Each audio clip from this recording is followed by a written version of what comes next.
Olá, louvado seja Deus. Que Deus abençoe a todos em nome de Jesus Cristo. Eu quero dar então continuidade à sequência que nós estamos postando sobre conhecimentos gerais. Nós paramos anteriormente, falamos da deportação de João, quando foi levado para a ilha de Patmos. Agora vamos continuar, ok? Então, por volta do ano 155 depois de Cristo, houve o martírio de Policarpo. Os castigadores, aliás, os cristãos que recusavam servir aos deuses do panteão romano eram castigados severamente. Policarpo foi apanhado, aplicaram-lhe os mais dolorosos castigos. Ele, firme e resoluto, suportou todo o sofrimento. O juiz instou com ele para que jurasse pelo imperador e maldissesse a Cristo para ficar livre. Mas Policarpo, com bravura, respondeu: vivi 86 anos servindo a Cristo e nenhum mal ele me fez. Como poderia eu maldizer ao meu rei que me salvou? Quando finalmente o juiz o ameaçou, primeiro com feras e depois a ser queimado vivo, Policarpo respondeu que o fogo que o juiz podia acender duraria somente um momento, mas o fogo do castigo eterno jamais se apagaria. Atado já em meio à fogueira, antes que as chamas o devorassem, ergueu placidamente os olhos aos céus e agradeceu o privilégio de morrer como mártir. No ano 161 depois de Cristo, assumiu o trono Marco Aurélio, que governou até 180 depois de Cristo. No seu reinado houve dura perseguição aos cristãos por causa da tenacidade com que eles recusaram dobrar-se aos deuses pagãos. Um dos martírios que mais impacto causou em Roma foi o da viúva Felicidade e seus 7 filhos. Ela e sua família foram denunciadas a público. Prefeito da cidade,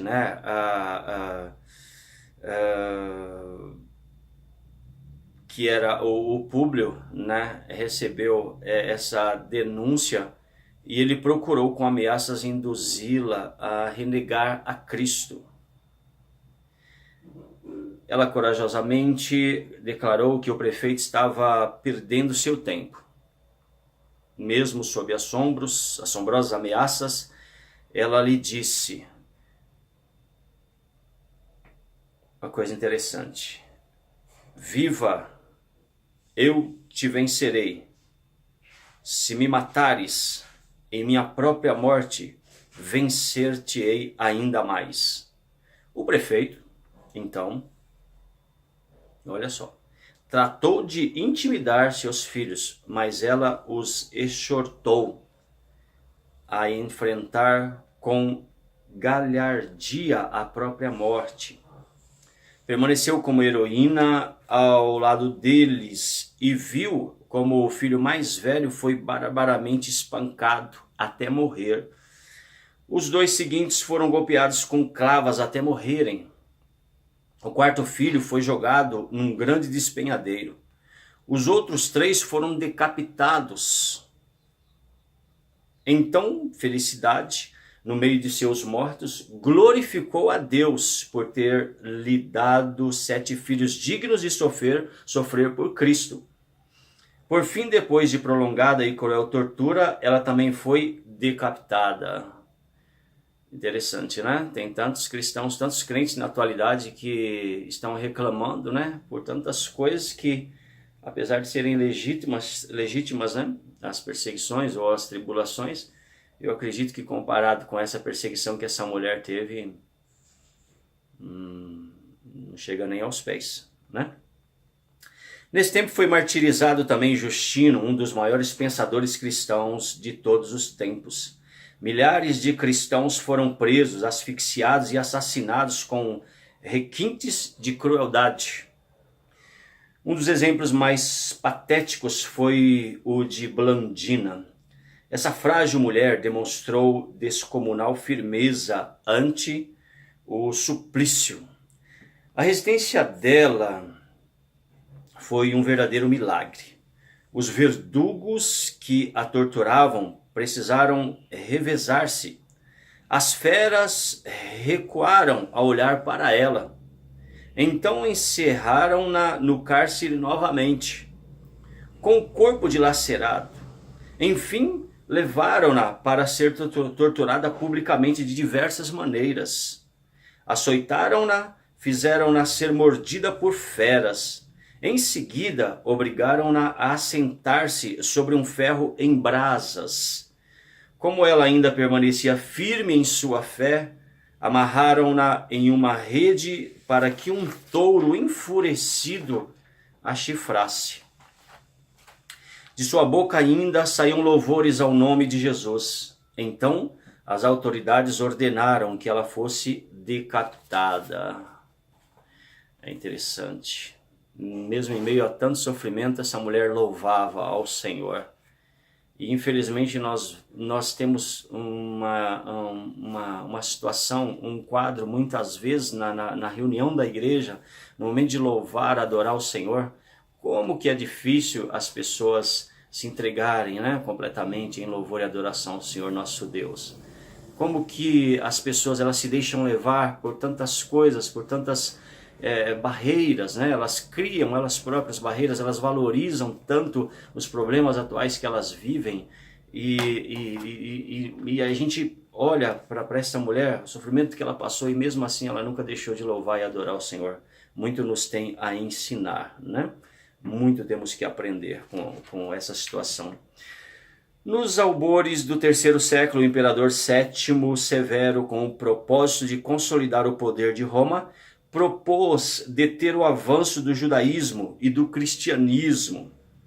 Consequentemente, proibiu sob pena de morte qualquer conversão ao judaísmo e ao cristianismo. Todo cristão que se negasse a sacrificar aos deuses sofreria condenação sumária e inapelável. O edito proclamado no ano 202 depois de Cristo marcou o início de um novo fato na história das perseguições. Foi nessa época que Irineu foi martirizado. Foi nessa época que milhares de cristãos selaram sua fé com o próprio sangue. Foi nessa época que Perpétua, mulher jovem e de boa posição social, amamentando seu filhinho, sofreu com rara bravura o martírio. Seu pai tentou convencê-la a abandonar a Cristo e poupar sua vida.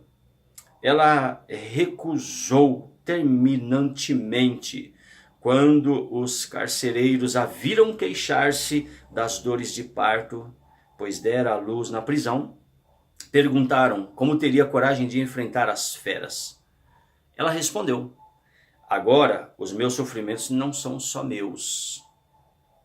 Quando tiver de enfrentar as feras, Jesus sofrerá por mim, posto que estarei sofrendo por ele.